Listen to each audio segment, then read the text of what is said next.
6. maja bo ta 50. obletnica tega potresa, ki je prizadel Posočje, kot se omenila takrat bivšo tolminsko občino, danes govorimo o občini Kobaridi. Seveda, posebna zgodba je bila v Breginjski kot, ki je bil najbolj, prizadet, kajti je bil skoraj v neposredni bližini epicentra na italijanski strani.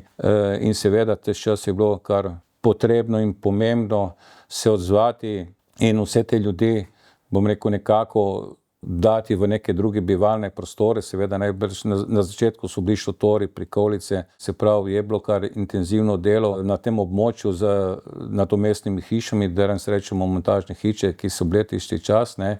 In seveda podoba Breginjskega kota, pa Breginja, pa tudi raznih vasi gor v sedlu in to se je kar hudo spremenila, ampak mogoče v tem trenutku bom rekel, ne da se je samo spremenila konfiguracija kraja, žal izgubili smo tudi beneško arhitekturo, ki je pa, bil dragulj naše občine, ne.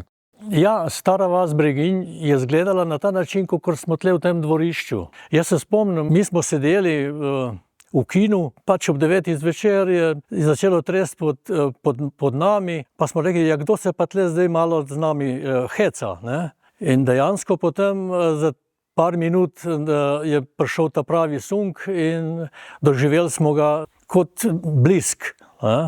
Leteli smo iz hiš, iz dvorane ven in prespali noč zunaj. Delovati je začela takoj civilna zaščita, ljudje so si pomagali eden drugemu. Žal pa potem je prišel preobrat v septembru, ko je vse tisto, kar se je v obdobju od maja pa do septembra že popravljalo, že delalo, je spet spravila narava v nič. Zaradi potresa se iz starih vasi, iz tega območja nobeden ni odselil. Država je poskrbela za to, da je vsak dobil hitro in dostojno bivanje, zaradi tega so pa tudi mladi ostali tu.